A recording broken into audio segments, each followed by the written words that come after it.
It's time for todaysstocks.com with host Pat Bolland.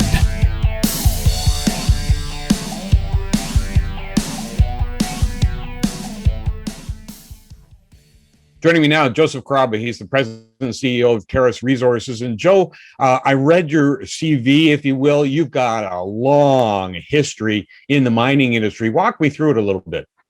Well, thanks, Pat. Yeah, I'm a geologist by training with an MBA. I quickly moved out of geology as a young guy and went into operations and project management. I found that much more exciting and fit my character and personality much better. I've been blessed with a career to be able to work around the world with major mining companies in a variety of different minerals, from coal to bauxite, industrial minerals, gold, copper, a little bit of copper that goes with the gold, and diamonds out of the Northwest Territories of Canada with Diavik diamonds.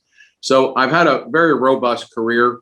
I was recruited to be the chairman and CEO of Cleveland Cliffs, a big iron ore and met coal producer, headquartered out of Cleveland, Ohio. We had operations throughout the United States, supplying the steel industry in Canada, and we expanded into Australia and into Brazil in South America as well to be a global supplier of those products along the way. I retired from there in 2014. Was on a number of boards. I was on the Newmont Gold board for 9 years and chaired the Operations, Sustainability, and Safety Committee. Just retired from the Timken Steel board that had my expertise on the supply side, that is the iron ore going into the steel industry. And tomorrow I'll be retiring from the Acon Group, as you know, out of Toronto, a great construction company that works throughout TransCanada and literally around the world as well. So I really stepped down from these boards, Pat. I wanted to really focus on the junior mining world. I think I can add some expertise and some experience there. I think it's fascinating how these small startups, have to start from the very beginning and kind of claw their way through it. That comes with some stress. There's no question about that. But I think there's some amazing upside given the pricing of commodity and the cycle that we're in right now. And certainly with Teras, I see that with the Cahuilla project. Okay, then how did you get in touch with Teras Resources and find out about the Cahuilla project?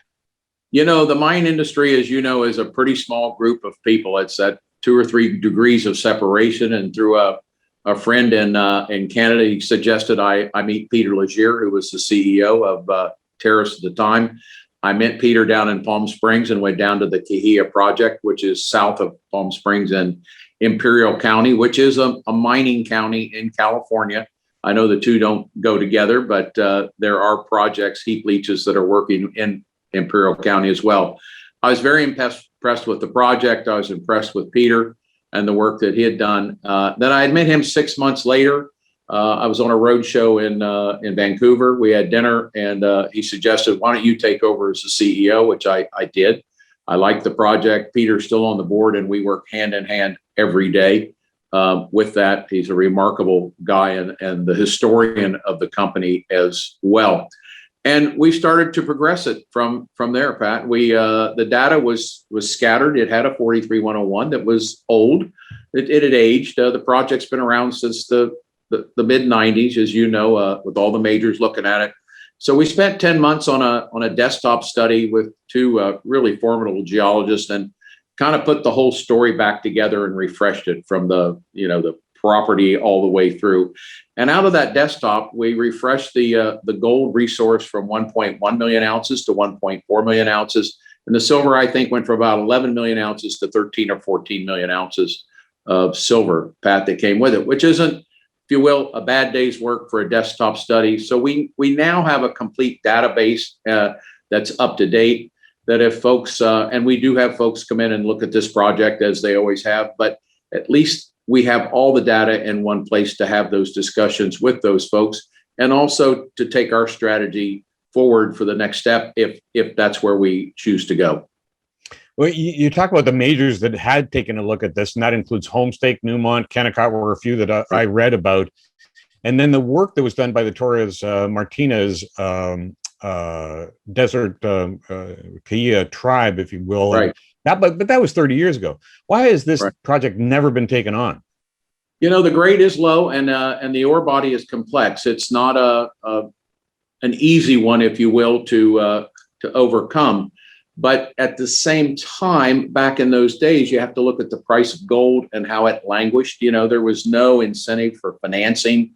Nobody was excited about gold. It wasn't until gold finally started getting out of the doldrums, that $900 to $1,100 an ounce range, and silver started moving as well with it as a component, that people started getting excited and getting back into the industry once again. And now that we're in this $1,700 to $1,900 range on gold, as it seems to be, and silver continues to climb a little bit every week into that $25, $27 an ounce range, all of a sudden people are coming back for another look. It's becoming a little more economical, a lot more economical, if you will, when they come back to have a look. But we've also got the data in a place that, their geologists, when they come in, their environmental, their financial people can come in and take a strong look at the data that we can now present to them. Okay, so now what are next steps for the project? So next steps is for whatever's best for the shareholder. We will keep an open mind. If folks want to come in and have a look at this project, that's fine. How we've structured, again, will be what's most advantageous to our shareholder. But at the same time, you've always got to have another strategy that goes in place, which we do. What's lacking, Pat, in this right now in our next step is we need to get some refreshed metallurgical data on the property that we have. So we've got a plan for a few $1 million. We got to drill some shallow holes, twin them, and then send them off to a reputable lab that we've chosen and gets that refreshed metallurgical data.